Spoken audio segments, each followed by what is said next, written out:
you on playback about it too? Well, yeah, it was. I found out why after the fact, but all right, we are live. It's 6 o'clock here in beautiful Bali. Tuesday, May 5th, 2015. Welcome to everybody who's watching online, and we got a room full here in beautiful downtown Ubud, Bali, at the Ubud co-working space right across the street from the Monkey Forum. And we got a great show lined up for you tonight. A good discussion will ensue. We're going to talk about price. We had a little bit of a bumpy road this week on price. So we'll have at least be a little bit more interesting than last week's price discussion.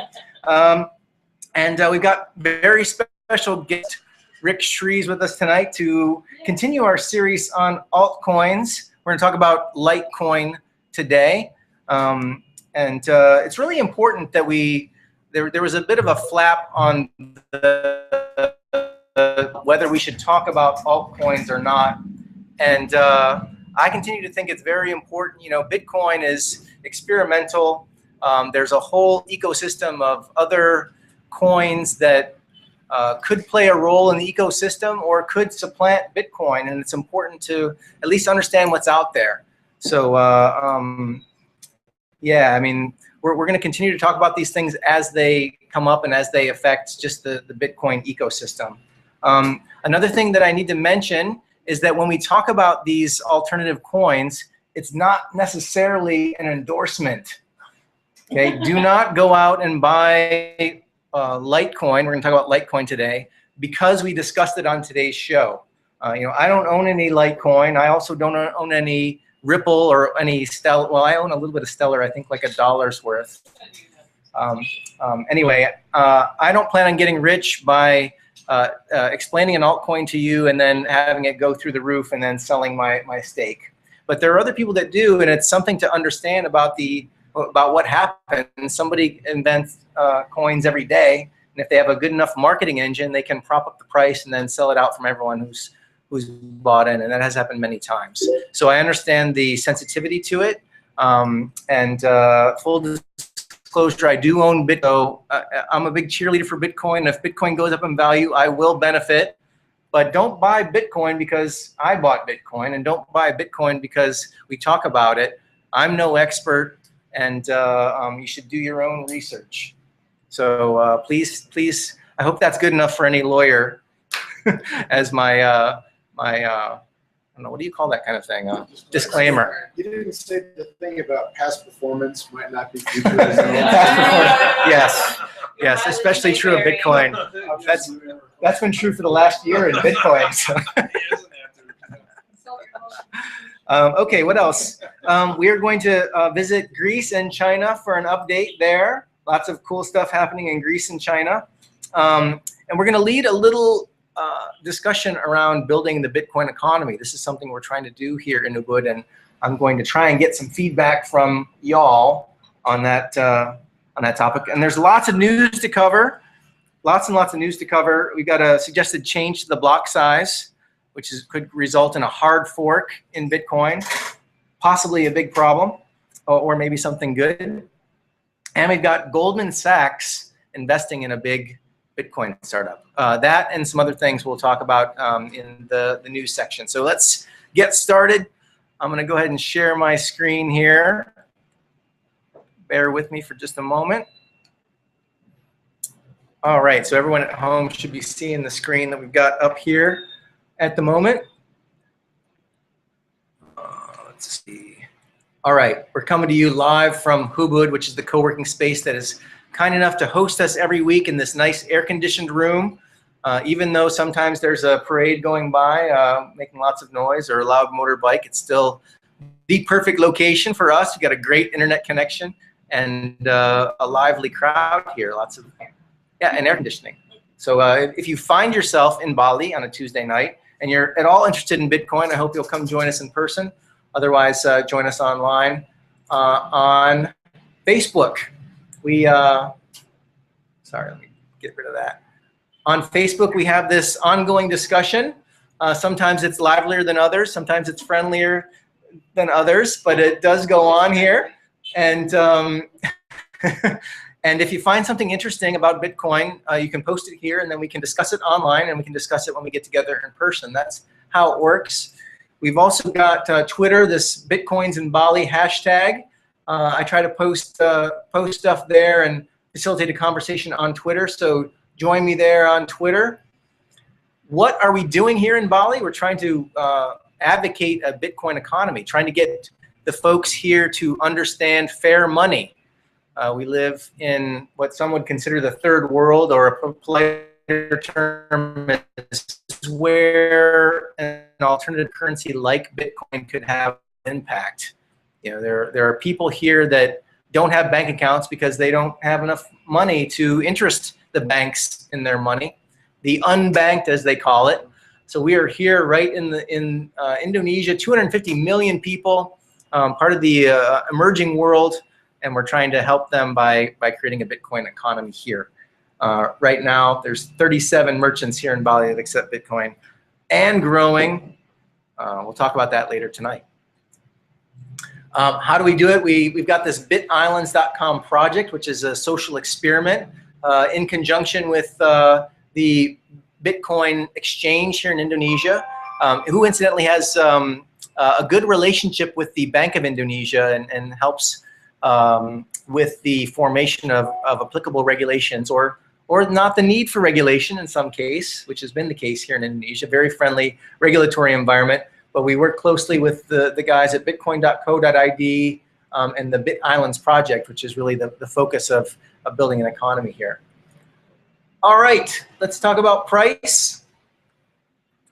Currently, one Bitcoin is worth $234.77. Last week, I think it was like $220. In fact, I've got the 1 week chart here. This is the last week in Bitcoin. You can see the patient is alive. We're still going up and down and up and down. We hit a low in the week of 224 and a high of 242. So what is that? A swing of about 10%? About what is that? About $20. So yeah, we just came down just in advance of today's meeting. Not sure. I'm sure it's the meeting that's having the effect. We're going to talk about a little bit of bad news. So once the word gets out, you know, the market has anticipated, but we're currently on this at 2. So we are in Indonesia, so let's take a look at the Indonesian price. This is bitcoin.co.id, the largest Bitcoin exchange we have here in Indonesia, and we're now back over 3 million Indonesian rupiah for one Bitcoin. All right, let me just refresh this number. You guys who come every week know that this is the total number of Bitcoins in existence. I'm just going to refresh my screen here and update. We get an up-to-date figure at any moment in time. We know exactly how many Bitcoins are in existence, which means that, well, it's just not true of other currencies around the world. Nobody really knows how many dollars there are. Nobody knows how many euros there are. We calculate inflation, which is the increase in the money supply, by walking around with the price of a can of peas is on a week-to-week basis. So we can do better than that with Bitcoin. With Bitcoin, we know the inflation rate. It's a known thing, which is why it's a more fair form of money. So let's go ahead and multiply the number of Bitcoins by today's price, which was what was it again? Like 234, somewhere in there. So all Bitcoins in existence are worth 3.3 billion US dollars. Right now, I think it was last week or the week before, we demonstrated that about $800,000 worth of Bitcoin are mined, come into existence every day. So when the price stays the same, it's accommodating a larger number of Bitcoin. So the value can continue to grow even though the price stays the same, because Bitcoins are growing in number to the tune of almost $1 million a day, depending on the price. So that many people are coming into the market and buying those Bitcoins in such a way to hold the price steady or increase the price. So it's important to keep that in mind. All right. So with that, we are going to initiate our discussion of the altcoin of the week, which is Litecoin. So with that, I'm going to turn it over to author and founder of coinacademy.co, Ric Shreves. Thanks, Gary. All right. This was going to be pretty short and to the point. Litecoin is not nearly as controversial as some of the other things we've talked about. Why are we talking about Litecoin? Well, if you look at CoinMarketCap, Litecoin sits at number 3 on the charts. And given that it is an open source P2P currency, it's actually the number one open source P2P currency, true P2P currency, behind Bitcoin. Litecoin is actually started out in 2011 as a fork of Bitcoin, and it is very, very similar to Bitcoin in many ways. There are a couple of key differences, and that's what has given Litecoin a bit of traction in the market. One of the big differences is the amount of time it takes to confirm transactions. Typical transaction confirmation will take 10 minutes in Bitcoin. It only takes 2.5 minutes in Litecoin. Now, this has a couple of important repercussions. On the positive side of things, it means that Litecoin has a higher transaction volume capacity than Bitcoin does. Okay. On the downside, it means that Litecoin is going to generate a much larger blockchain because of the larger number of blocks and transactions that are in there, and also it's going to generate a lot more orphan blocks because more people are going to simultaneously complete the calculations. Eventually, the system will decide which of those confirmations is going to be adopted. All of the others are orphans. So that's the byproduct of this. On the whole, though, generally market sentiment is quite positive about the transaction times with Litecoin. Litecoin is a proof of work system, just like Bitcoin. It uses mining to confirm transactions, just like Bitcoin, though the mechanism is slightly different than it is for Bitcoin. One of the other key differences with Litecoin is the total number of coins that will be in existence. And it's 4 times the number of Bitcoins. It will be 84 million Litecoins at the end of the life cycle of Litecoin. Litecoin difficulty is half, I believe, 800 and no, I'm sorry. The difficulty is increased every 2016 blocks produced. There we go. Slightly different than what happens. So there's a new block every 2.5 minutes. Essentially. Okay. Litecoin popped into the news when, in November of 2013, it was the first altcoin, beside Bitcoin, to hit a $1 billion market cap. You can see there's been a huge retrenchment since that point in time, and we're sitting now at 53, 54 million. Huge difference. If you look at the charts on the right-hand side and compare the shape of the chart for Litecoin and Bitcoin, you'll notice that they are quite similar. Litecoin, though, with fewer coins out there and less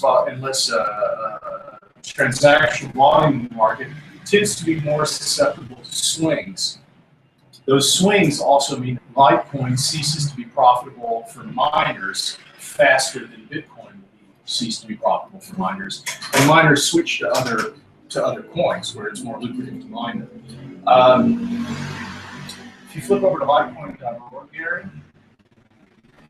if you want to know more about Litecoin, this is the official website, Litecoin.org. Again, it's not real sexy. This is truly an open source P2P project. It is a chance, though, for you to dig into it and take a look at it and see what it's all about. There's quite a bit of industry support for Litecoin, I would say, and I don't think there's going to be fair contradiction on this, that in terms of merchant adoption, Litecoin is the second most popular alt currency. It seems like if anybody's accepting anything other than Bitcoin, they're Litecoin. It'll be Dogecoin, whatever, but Litecoin is certainly the second most popular in terms of merchant adoption. And that's really, I think, the high points about Litecoin. It's viewed by many as an alternative to Bitcoin, and for those who are purists about the open source system, it's preferable to things like Ripple or Stellar or some of these other coins that are out in the market right now. Cool. So, yeah, Litecoin was the first alternative currency that I was aware of besides Bitcoin. I think it came out around 2010 or so. 2011. I think I gave the wrong date Oh, okay. So, and because Bitcoin is open source, anybody can create their own coin at any time and tweak the variables. In the case of Litecoin, they tweaked like the difficulty rate that he quoted, the block size and the clearing time, and the number of coins. These are all things. When Satoshi created Bitcoin, he arbitrarily chose 21 million coins as the number of coins that would come into existence. He also arbitrarily, although maybe he thought about it, it's amazing that Bitcoin is still in existence, but he also chose the inflation rate, right? That it would have every 4 years or 5 years? Every 4 years, the number of Bitcoins that a miner wins on that 10-minute block time is cut in half. So that dictates the inflation rate. These things are arbitrary. And people come along after Bitcoin and say, well, Bitcoin shouldn't have a 10-minute clearing time. They should have a 2.5-minute clearing time. And that's why my coin is better than Bitcoin. And then, well, it just remains to be seen if people buy into that or not. If Bitcoin ends up failing, though, there are hundreds, if not thousands, of coins that are ready, waiting in the wings to take whatever destroyed Bitcoin, fix that problem, and then supplant Bitcoin as the next cryptocurrency. So it's important to understand a few of these variables that dictate how these things work, because some of these things could be the downfall of Bitcoin, even though Bitcoin's in the lead now, and what comes behind it will be, well, it'll need to be understood by the market at large before it can really take off. So that's Litecoin. By the way, it's LITE coin. We typed in LIGHT coin earlier, and I think it was a porn site or something. So just kidding. Anyway, that's it. Any questions on that, or any? Good question. You mentioned that there's more of a chance of orphan transactions with Litecoin. Orphan blocks. Orphan blocks. Yeah. Oh, okay. So the transactions. The transactions will be confirmed. confirmed. That's correct. But what happens is, there's multiple people trying to earn the block, right? And so they're trying to solve all of them are. Sometimes they solve within seconds of each other, and the system eventually decides by consensus which of those solutions to accept, and that one's added to the blockchain. The other ones are not. They get the prize. Right, exactly. So, with the 10-minute processing time, there's going to be fewer ties. With the 2.5-minute processing time, there's more ties, and so that means there's going to be more orphan blocks.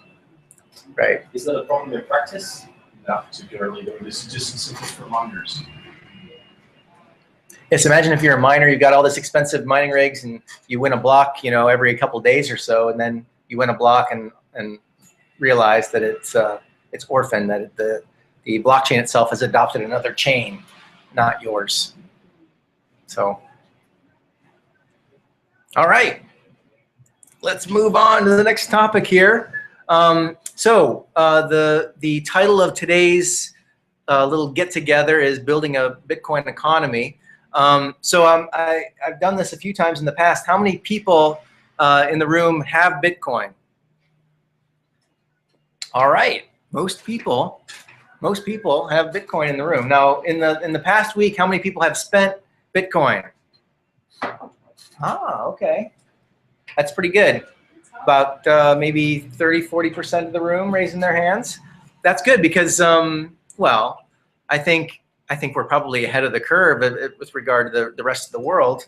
I think, well, if I take my own experience, I learned about Bitcoin and I kind of stalked it, read it about it in the news, and was like, oh, that's really cool. And I was like, I really got to get some Bitcoin. And then the price would go up, and I'm like, I really got to get some Bitcoin. And then when I finally got some, I just sat on it. I just sat on it and watched the price go up and down. And it wasn't until I actually spent it that I started to really get it, how incredible it could be. But most of the world is still in those earlier stages, I think, sitting on their Bitcoin and not spending it, especially with the price being down. I think some people see that as a disincentive. I bought Bitcoin at 400, now it's at 200. I'm not going to spend it. I'm going to sit on it and wait for it to go back up. Well, the approach I take is I'm constantly trying to spend it because that supports the Bitcoin economy. And then I just replace the Bitcoin as I do. So I spend a little Bitcoin, replace a little Bitcoin, and if you do that, then you're less susceptible to the ups and downs in price. Sometimes you make a little money because you bought it at a low price and spent it a little higher, and sometimes it's the other way around. But in the meantime, I have about the same number of Bitcoin, and but I've also supported the economy. So the question becomes, how do we foster that kind of behavior? I mean, I don't want to presume to think I know what's best for society at large, but I do think that the world will be a different place if we're all using fair money. So those of you who spent a little bit of Bitcoin, where did you spend it? Anybody? Just met. Okay, so right here at Ubud, you can get a Ubud membership, or take their classes, or use the Skype room, etc. here at Ubud. Kismet, which is a restaurant, a local restaurant with great vegetarian food. Yeah, and then I also used the Pulsa thing that you posted. Oh, you did? That was great because I hate going out to get Pulsa. Yeah. It's so stupid. Yeah, I'm going to demonstrate how that's done. Now that's It's not super slick, but so you bought Pulsa? Yeah, it was pretty Oh man, easy. that's cool. Yeah. Great. I'm going to show you guys how to buy Pulsa before the night is through, so stay tuned. It's not pretty, but it does work. You don't have to worry about inverting the world, Jerry. all that we have to do is wait for the entities like PayPal to do what they do, and people will just go, I don't want that. Yeah. That's the alternative. Yeah, you're No. right. It's one of those things where it can be the coolest thing in the world, but if it doesn't solve a problem right then and there, An obvious problem. Yes. yeah. Well, you know, when one of the largest price jumps we saw was when there were problems in It Cyprus, was Cyprus. and people realized that they could have their funds confiscated by their bank. They could wake up one morning and they got 40% less in their bank account than they had the day before. This That didn't is happen to holders of Bitcoin. right. Bitcoin user not affected. But you know, I think that's one of the reasons that I have a bit of a sense of urgency on trying to get people to understand what it is and its role in the world, because the more people that that repudiate that system where your funds can be confiscated, the more even the transition will be into the new way of doing things. And those that didn't find at least a spot for some of their assets in an asset that can't be subject to capital controls, well, those people will suffer when it happens. So We do have a bigger conversation about where to store our value in a trustless world, right? And do you do it in real estate? Do you do it in in liquid or non-liquid forms? And then how do we live right. if we're scared because our liquid cash is subject to being stolen? Right. Well, in most cases, there's a third party involved in any asset that we have. You can own real estate, but you've got to pay real estate taxes on it. And who knows if they change the laws? Here in Indonesia, I would say the laws are a little bit ambiguous on whether foreigners can own land or not. And it has certainly happened throughout history that governments will come in and seize the assets of foreign companies, foreign citizens. Or even domestic citizens. Or banks decide to take something and there's a clerical error and they foreclosed on something they had no right to foreclose on. Yes. Stuff happens. So Yes. the question is still there. How do we transact in a trustless world when these regulatory bodies or governments or whatever might not entirely be ethical? Yes. Well, It's too kind. Or competent. well, I Yeah. exactly. Yeah, you've got the trust is related to competence, and then it's also related to Integrity? yeah. Well put. But the more people that realize they have this option and that this option works and works well, the less pain will be felt by the world at large when things go bad. So anyway, I've been giving this a lot of thought, and I'm wondering, like, what kind of businesses would it make sense to to get involved in Bitcoin. You know, we've got you can pretty much live on Bitcoin here. There's a taxi driver that accepts Bitcoin. There's a homestay you can stay at. You can buy jewelry. There are restaurants you can go to. But you know, some of the reason I asked where did you spend your Bitcoin is because I'm trying to figure out where the sweet spots are, where to focus our efforts. And you got, yeah, what do you think, JP? Airbnb. Airbnb. Ah, so accommodation. If there were 1,000 accommodations that accepted it, yeah. And Uber. Yeah. Airbnb and Uber. Uber. That'd break it. Well, grocery stores. Restaurants, but what about grocery stores? Yeah, that- well, You don't that- always eat in a restaurant. That was my thought, was what do people need to buy every day? Or how do we get into a more like real transactional state of being? To the Ubud Direct guys, they deliver groceries, organic stuff. Yeah. I'm good Yeah. friends with one of the guys the guy who does the tech stuff. I can see if he's down. That'll be Yeah, awesome. like groceries to your door kind of Groceries to service. your door. Yep. I would use that. From Denpasar to here. I'm thinking about trying to. There are other. We're gonna see. There's one of the news items is about this, but it would be interesting to try and live just on Bitcoin. I'm trying to figure out if that's possible, and I may give it a shot, or may challenge you to do the same in June or July. So we'll put our money where our mouth is. Maybe we'll see. But I agree. If there was a grocery store, like if Coco Mart accepted Bitcoin, that would be huge. Pulsa's a big one. That's actually great. Yeah, Pulsa's cool. I'll be buying Pulsa, and it's not a great deal, and it's not super easy, but I'm planning to do it and use it. I wasn't really paying attention to the deal. How much worse is it than in the shops? We're gonna talk about that. I'm gonna show it. So, but yeah. So if we're going to have a challenge in June, July, we have an incentive to get our favorite businesses Yes. on board. Yes. I think I'm going to focus on restaurants, because I think that's I go out to restaurants almost every day. I mean, you can have such amazing food here in Bali, healthy, organic, vegetarian food, and it's not very expensive. So I don't go to the grocery store that often. So I'm looking, if I'm going to eat every day and not eat at the same 2 or 3 places. Who do you need to add? Yeah. Yes, the wheels are turning. The yoga bar people, do they accept Bitcoin?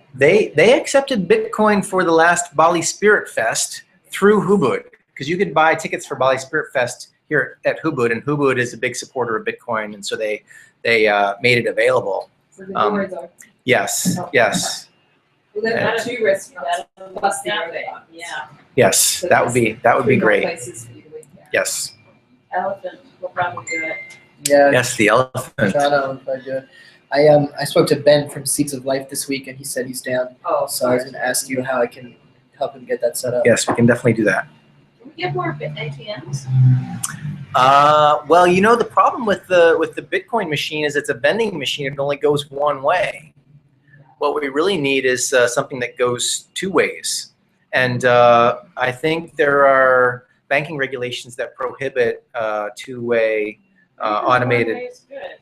One way is good. Even the one way is great, I can put my rupiah in, I can take the Bitcoin out, and I can pay my bills. Yeah. That's all we really You can buy one for whatever, $1,000.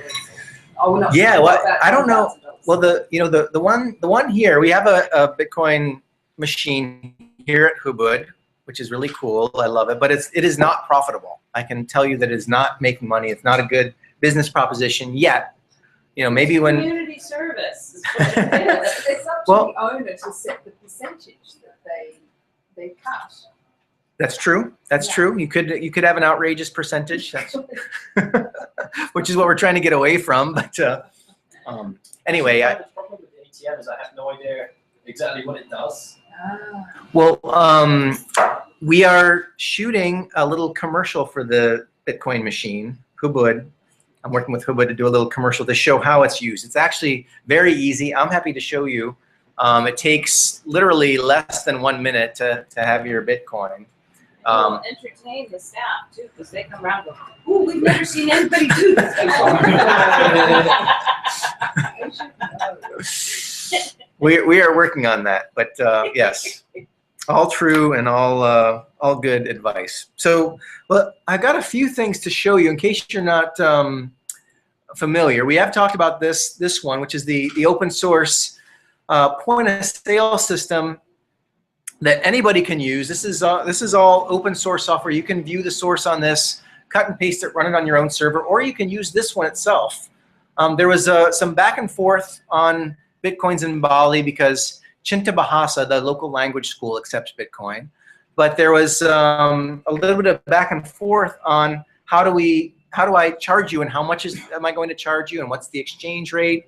And you know, one could use this to do that kind of transaction. You can control how the information from the transaction all in the URL. So you can paste your own Bitcoin address in here, and scroll to the right. You can also pass in as variables the currency that you want to use and the amount. So you could just cut this whole URL. Let's see. You could just cut and paste this whole URL into an email, or so that someone could click on that in their browser, and then they hit the pay button, and this looks up the current exchange rate for Bitcoin and shows them a QR code with the amount built into the QR code. So they just can pay that with their phone or through their browser, and all you had to do was email them the URL, because the URL has the amount and the Bitcoin address and the currency that you want to use. And so all the end user needs to do is hit this pay button, and you're off to the races. So I just wanted to make that obvious, that you don't have to go and buy some expensive software or do anything fancy. You can just come here to this address and run it on your own browser if you want to, but create a URL that you can just send to your customers, and they can pay you that way. Obviously, you can also use this as a point of sale system face-to-face. So no merchant account. No merchant account. Yes, all you need is a Bitcoin address. That's Can you right. maybe No merchant account. put the like sample URL in the files of the group? Yeah. Yeah, well, the other thing I've been meaning to do is do a little demo to put up on the group, like a little video just to show how to do it. It would take less than a minute. I mean, it's really simple what we have going on here, but it can be very useful. So yeah, I'll put it in the files, and I'll make a little movie to show how this is done. So yeah, feel free to use this. It's free, open source, and anybody can copy it, run it on their own server, or just run it here. It's running on here on a secure connection as well. I have a random question. Yeah. Is it possible to purchase Bitcoin? Yes, I have seen that in the past where people have set up gateways. I think it's quite expensive because credit cards have chargebacks. So if you were to buy Bitcoin with a credit card, you could get the Bitcoin and then go to your credit card and say, hey, you know, these guys charge. I didn't get anything in return, and you could they could tie up that money through the arbitration that's built into the. But I have seen advertisements for it. I've never used a service where you can buy it with a credit card. Interesting. Okay. Just curious. Incidentally, though, as long as we're talking about usability, there are outfits out there that will give you a Visa card that you can, it's like a prepaid Visa card, and you can send funds to a Bitcoin address that they give you, and then that ends up as prepaid dollars or euros on a card. So if you need to buy a plane ticket with a credit card, or you just want to have a credit card in your wallet but you don't want to pay all the fees, you can get a prepaid card with with funds that arrive on the card based on your sending Bitcoins to a certain address. Great. Gatecoin out of Hong Kong does a Bitcoin card. It's a Visa or MasterCard, I forget which, I think it's a MasterCard.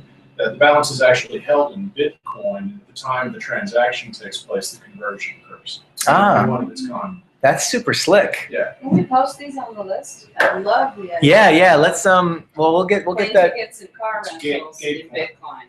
Yes. And that's how you live on Bitcoin in Bali. Yeah. That's how Right, you live on Bitcoin in Bali or anywhere in the world. right, right.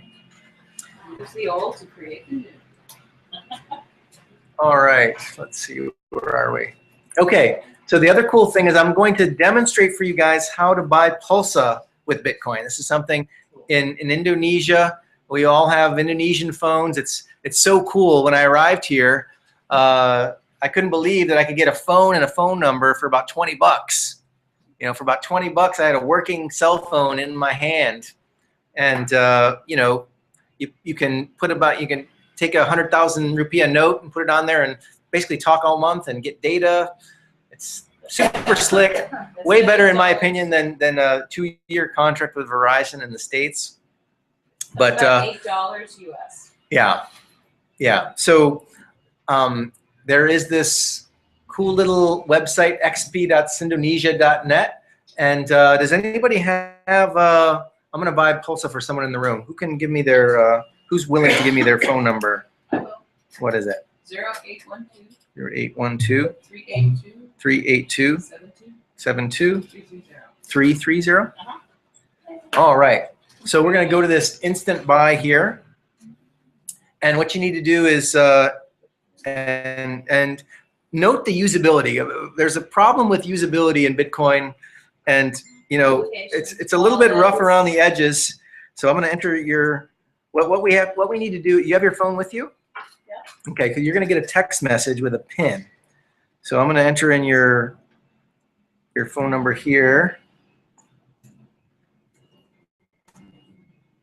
Right. 0812 382 723. Okay. All right. So make a pin. This is all in Indonesia, by the way. Mint a pin means make a pin. And now you're going to receive a pin number. I have to re-enter your phone number here because the usability folks haven't had a chance to make this better yet. 382 72 330. All right, 0812 382. No messages Nothing, yet. nothing yet. Does that look right? That 62 812 382. Yep, that's the number. yeah. No pin yet. For me, play the Jeopardy theme. When I did it, it happened almost immediately. Well, What network are you on? Are you on? on cell. Yeah, that I'm should having work. problems with SMSs, right? Okay. Oh yeah. Okay. Who's Well, on? Who's well, on let's the cell? well we can move on. We can move on, yes. We'll move on to the Normally it sends you a pin, you put the pin, and then you can. right, and then you can choose how much Bitcoin, and then pay Bitcoin, and then the rupiah will show up. So let's just we'll wait for your thing to show up, and we'll go back. Okay, if it shows up, we'll go back. Yeah. Yeah, you let me know if it shows up. We'll hear it. I can attest though, if for whatever reason we have a technical difficulty, I can attest that this does work. But let's look at we've got the exchange rates here, John. You didn't really take a quick look at what the cost was. And what's interesting is you've got all of these exchange rates playing a role here in buying Pulsa. First of all, you got the Bitcoin rate. One Bitcoin is 2.966 IDR. So they're giving you a low ball figure. If you remember back, we were over 3 million on the bitcoin.co.id site. And if I'm not mistaken, these guys use bitcoin.co.id to buy and sell Bitcoin in the background. So they're actually shaving a little bit off. I did calculations earlier, and it was about 1.5%. So you're losing 1.5% there. But then you've got the Pulsa versus IDR exchange rate, which I don't really know. I don't know enough, and there's no place that I could find where you could look it up. But they're saying one Pulsa is 0.7 IDR, but it's different on different systems. But you know, traditionally, if you're just doing regular Forex, if you have to get in and out of two different currencies, which is essentially what we're doing here, we're getting in and out of, we're going Bitcoin to IDR, and then IDR to Pulsa. they can take a percentage on both of those exchanges. So this is not the greatest deal, not to mention the most usable thing in the world, but it is cool. It is, you know, if you want to sit in your living room and do it, as opposed to go over to Circle K or one of these little cell phone shops to get your Pulsa, it is better. I mean, you could probably assume that if they're taking a cut on both exchanges, it's probably pretty similar. So you got 1.5 and assume another 1.5. Yeah. It's only 1,000 rupiah worse than if you go to the store and it's 2,000. This is 3,000 per 100,000 Pulsa. Right. Right, So so you'd it's- be paying as the fee, it's not. So it's not bad. And I don't think this guy's getting rich. He's like posting all the latest transactions, and there's like a couple a day. What is perfect money up there at the top? What's that? Perfect money is like a I'm kind of guessing here, but I think I know what it is. It's like a money transfer service like PayPal or Ucash. There are lots around the world that do it. Okay, MoneyGram, that kind of thing. it's a remittance. Yeah. So no text message, huh? No text message. Okay, I'm well, looking up the exchange rate though, and it's yeah, rupiah 12.6 per US, so it's actually very close. Okay. They're not gouging. All right. Well, I encourage you to give this a try. Again, the process is give them your phone number, have them send you a PIN, then you re-enter your phone number and the PIN that they give you, and then you have the opportunity to buy with Bitcoin. You can buy 10,000 all the way up to 100,000 rupiah. I did it. It works. And John did it too, right? Yeah, it worked. Cool. And you can work on your Bahasa. Yeah. All right. We're a little bit behind. Bit.by.r. This is also a service that it's interesting to take a look at. We talked about it in the past, but I went and took a look at it. Basically, they'll give you a Bitcoin address, and every time you send Bitcoin to that address, it gets remitted to my bank account in rupiah. So if I were to send Bitcoin to this address right here, then tomorrow, minus about 2.5%, I would get my IDR. So it's kind of a slick little system. If you've got a bank account in Indonesia, you can Get paid in Bitcoin. right. And if you've got a business, you can actually pass that on to your customer. Basically, let them know, you know, you can pay with Bitcoin. It's going to be a little bit, you know, you're not going to get the greatest exchange rate, but you can get a one-to-one value for the product you're selling if you're willing to pass on about 2.5% to your customer for the benefit of being able to pay with Bitcoin. That'll get better when there's more competition, but for now, I think it's a fair price. So check out Bit.by.r. I tried that and it also works. And guess what?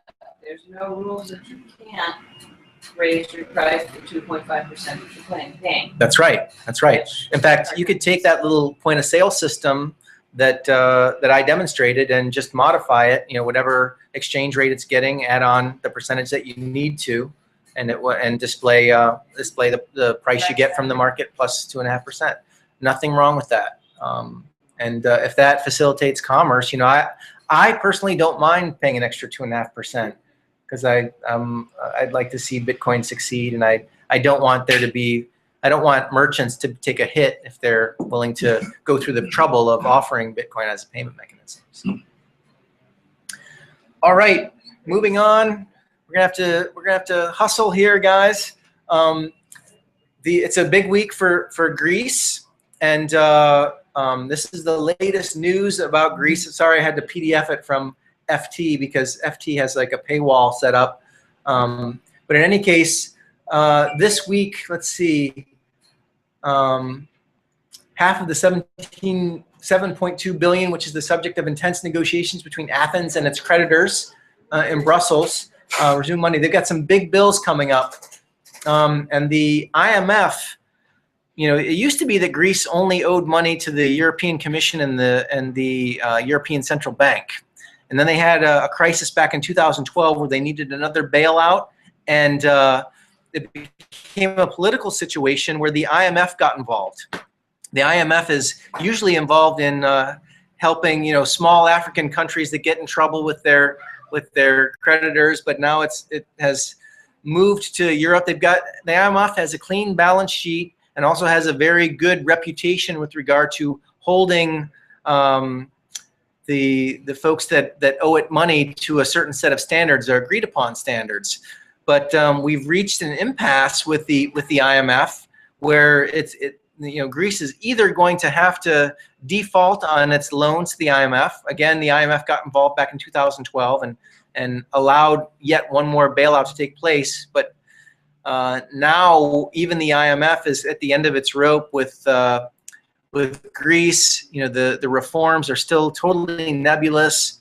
They can't even agree what the reforms should be, much less implement them in Greece. And there's a lot of money that rests in the balance. And well, we just don't know what's going to happen. I'll post this link in the show notes.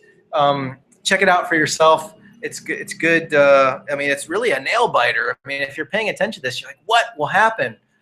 We don't know. Either Greece will default or the IMF will lower its standards, which has implications throughout the world, as we'll see in just a moment. Because the IMF is also involved with China. China knocks on the door of the Reserve Currency Club. What's the reserve currency they're talking about? And no, it's not the dollar. It's the SDR, the special drawing rights, which is the fiat currency of the IMF. And the Chinese are in talks with the IMF to include the renminbi in the basket of currencies that represents the special drawing rights. So this is really fascinating as well. This is, the U.S. does not like this. They've been pushing off the Chinese for years and years. In fact, I've got another letter dated back from 2009 about this is the governor of the People's Bank of China complaining about the monetary system. Went through the trouble of writing this whole thing in English about what's wrong with the global monetary system. It's fascinating, coming from right from the horse's mouth. The Chinese complaining to the world community in an open letter about the state of the global monetary system. This is way back in 2009. Fast forward to 2014, and they're taking steps. We've talked about the Asia Infrastructure Investment Bank. Now they're talking about having their currency as a part of the IMF's basket of currencies. This is all a repudiation of the dollar. The dollar's role which it has been as the world's reserve currency is being challenged by the second largest economy on planet Earth. It's quite interesting. These are interesting times we live in. It's a Chinese proverb, may you live in interesting times, and we do, and China is making it so. So I encourage you to read that, and also read, oh, you got your pin. All right, let's go back and try it real quick.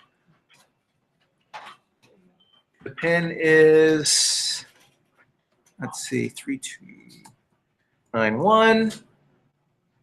Ready? It's an order. Okay, we are going to buy Pulsa from Telkomsel, and I'm going to send you 20,000. And your phone number again? Again. 812 812 382 72 330. That's your phone number. I want to pay with Bitcoin. Okay, now here's my address. Again, this is really clunky. I've got a little online wallet here. I'm going to post your address here, and the amount is the real-time lookup 00722 Bitcoin. It's about $1.70. You can buy me a coffee later, JP. Okay. Send. All right, and there's no confirmation here. Oh, basically, you're going to get confirmation on your phone when the Pulsa shows up. So you can let us know if that happens. Nothing. But it's going to this number. Unless we fat-fingered that, you should have it shortly. So that's all there is to it. Should we figure out the exchange rate? We'll have to go back after the fact, I think. Okay. All right. Figure it out. Thank you. Thanks very much. All right, well, don't thank me yet. You have to let us know if it shows up or not. Okay. I'll let you know. Okay. All right.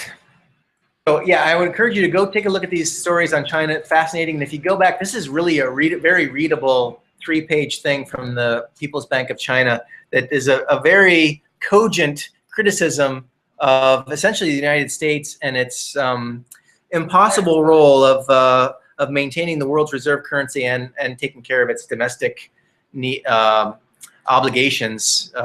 Its charter, the Federal Reserve's charter, to keep inflation low and keep full employment. So anyway, take a look. It's fascinating. As far as the Southeast Asia is concerned, and as long as we're talking about central banks, there's this headline: Indonesia's growth slows to 5-year lows. And it's an interesting story. A lot of questions on why that's the case. We have a new president in Indonesia, and he's being blamed for some of this. There's a lot of infighting over the budget, and there hasn't been a lot of clear definition on which way they're going to go. But I highlighted this sentence in the middle: sluggish exports are hindering Bank Indonesia, which is the central bank of Indonesia's efforts to narrow the country's current account deficit. Anybody know what a current account deficit is? Basically, it means that they're buying more from outside of Indonesia than they're producing things that the rest of the world wants, right? Now, normally, you improve that situation if you're a central bank by devaluing your currency. But they valued the currency to quite an extent. I think it lost 20% of its value versus the dollar in the last 2 years. They don't have a lot of room to devalue anymore. We dipped just above 13,000 rupiah per dollar a few weeks ago, and they really want to keep it below 13,000. So they don't have any wiggle room. Well, what they could do is create things that the rest of the world wants, right? That's the old-fashioned way, right? And it's central banks that come in and tweak the system, basically create a reality distortion field with their exchange rate.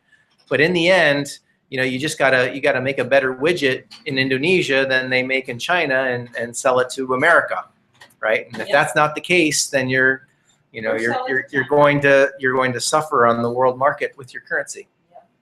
So, interesting story. Check that one out. This is a story that was posted by Danielle, and we learned that this guy, Colin Lang, is. Oh, you know Colin as well? Yeah, it's like, okay. Friends with some of the people that we know here, has written a little story about why Singapore is a great place to use Bitcoin. Now, there's some interesting statements in this, and it really, I think it says a lot about a Singaporean worldview. I just wanted to highlight some of the things. Right here, I've got this sentence highlighted. Regulating digital currencies gives these new payment systems a legitimacy and transparency that has been sorely lacking in their infancy. From their acceptance so far, there's a mainstream role for Bitcoin and other cryptocurrencies in the financial systems of the future. Now, he's crediting regulation for the utility of Bitcoin. And I think in Singapore, that is the case. There are lots of businesses in Singapore that would probably not take action because there is no regulation on Bitcoin. And when the government gives clear regulations, then small businesses then have the green light to get involved. So kudos to Singapore for at least giving clear regulations. That's what the people in Singapore and the businesses in Singapore need before they can take action. I would say that, well, in a lot of places around the world, entrepreneurs will take action before the regulations are crystal clear, and that's where the innovation happens. But just an interesting difference in culture, really. There's a few other kind of niggles on the article. He's basically talking about how to use Bitcoin, saying that it's less than PayPal. All you do is download the software, register, and you're ready to trade. You don't need to register with anybody. Registration is not necessary with Bitcoin, and that's one of the reasons Bitcoin is so cool. You don't need an account. You don't need a login. really you just need a computer to generate a code, a key pair, basically a public address and a private key, and anybody can send you money. You don't have to register anything. So I just wanted to clarify that. Another kind of Singaporean worldview statement: government regulations give Bitcoin legitimacy. That probably is true in Singapore. We've seen that before too. Right, all the regulators jumping in going, oh, we're gonna regulate Bitcoin, right?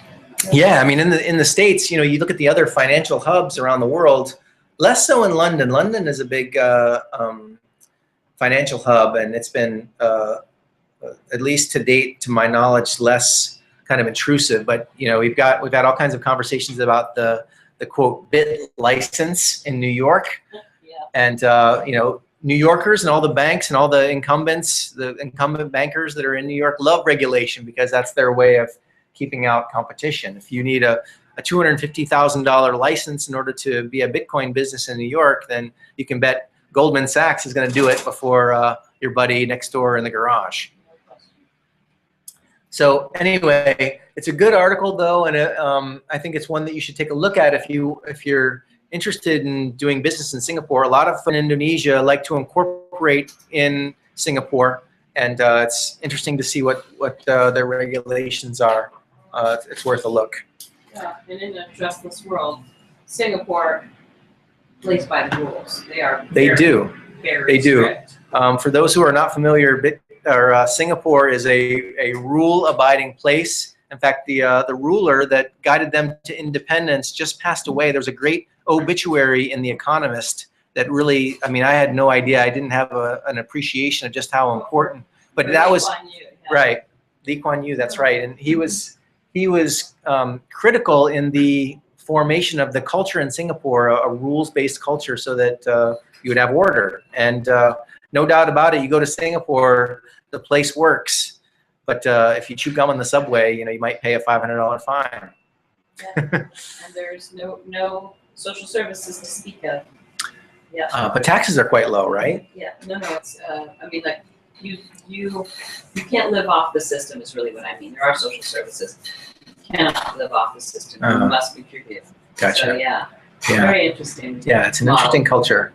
There's no homeless people there, are there? There are starting to be some. Really? Yeah.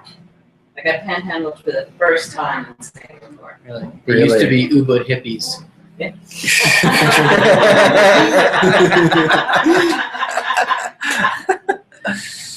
Okay, I'm not going to get to all these news items that we have, so I'm sorry if you posted something to the group and we're not going to get to it. But here's some big news here. The GBTC, which is the one of the first Bitcoin derivatives out there, is now trading. I had it set up on my phone and I wasn't getting any updates. I got my first updates today, and you can see this is this was posted just a few hours ago. This GBTC is a security that is supposed to track the price of Bitcoin. Each share in this GBTC, I don't even know what it's an investment trust. So each share. It's an ETF? I don't think it's an ETF. It's not an ETF, but it functions similarly. It's similar, yeah, but you're right. It's not exactly an ETF, although there are ETFs in the works. The Winklevoss twins are working on one. This is an investment trust, and the shares in the trust are worth 0.1 Bitcoin. Now, the one thing that's weird is that the shares are trading at over $40. So that means about a $400 Bitcoin price. So if you think about it, that's a little strange, right? And there's not a whole lot of volume yet, but it is interesting. What that represents is what you could interpret that to represent is that is the friction between your everyday Joe trying to buy and hold Bitcoins themselves, because anybody could sign up for an account and buy Bitcoin on an exchange and buy one Bitcoin today for $230. But instead, they're choosing to buy a share in this trust for a Bitcoin priced over $400. So the difference between $250 Bitcoin and $400 Bitcoin is the the friction that it represents for the everyday Joe for signing up to buy Bitcoin and holding it themselves. Yeah, you could short it too with this though. You Right. could short the price of Bitcoin. Well, yeah, you can do all kinds of things, all kinds of well, I would say hijinks or shenanigans become possible when you've got a paper representation of something that is real. And this happens, you can see this happening with gold and silver and really all kinds of other derivatives where people are trading the paper representation and the real thing moves at a slower velocity than the paper representation. Now, arguably, Bitcoin does not need to have a paper representation because you've got a digital representation that can be sent instantaneously around the world anyway. You could print it out. True. You can print your own. Fire up the printing presses. But it's here. Somebody is buying these things, and they're buying it at a premium. And, well. This breaks my head. I'm sorry. Yeah, well, welcome to the weird world of finance, because I don't get it either. But Bizarre. for all we know, it's just some angels buying up the first ones just to seed some sort of herd mentality around it. These are better than Bitcoin. They're worth more. Anyway, you can. It's what the street has done for 100 years. Yes, right? yes. Are they more tax efficient and things like that? Maybe people perceive that as a price worth paying. There's probably some implications. I haven't thought about it on those terms, but quite possibly, yeah. Well, the one of the selling points, and this is I think is valid, is you don't have to secure your own Bitcoins. You don't have to worry about private keys and your hard drive and Are they insured as well? Or- FDIC insured. Yeah. Oh, that's what you buy. I think they're. Let me. Did they mention the FDIC? It's on the OTC market. I doubt they're FDIC insured. Was it? Oh, maybe it's Circle that's FDIC insured. Okay, that's where I read that.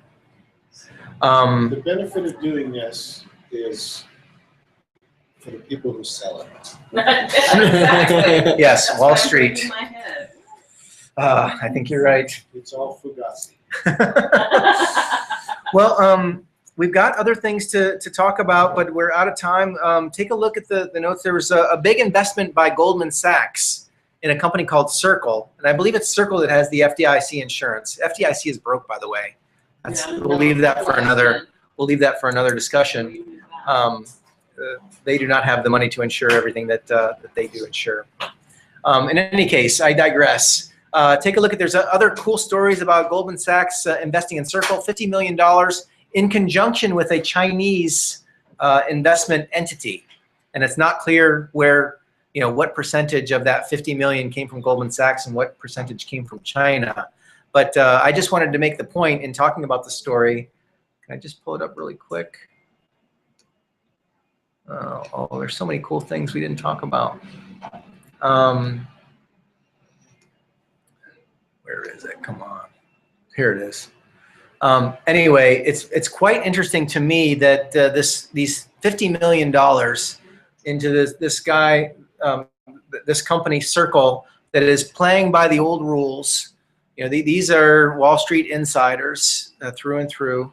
Goldman Sachs is investing in them, but in conjunction with this outfit, China Horizons, which is a Chinese entity. And we've talked about supranational interests of the big banks, and there's no, even though these guys with Circle are out of Boston, there's no reason to think that they don't have global aspirations. And if they've got global investors, then they're going to play on a global stage. And you can bet that these Chinese investors are wondering how they're going to serve a Chinese market. Well, it's just fascinating. It's a whole new world, and anyway, the world is forming around companies that don't necessarily need to heed political boundaries. So this is a way to send money around the world in Bitcoin or U.S. dollars. Yes, they're so doing. It's actually in competition with the SWIFT system.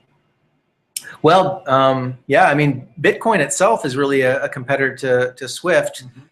Swift or Ripple and Stellar also make that value proposition. I think the writing's on the wall that proprietary systems like Swift are will need to evolve or be supplanted.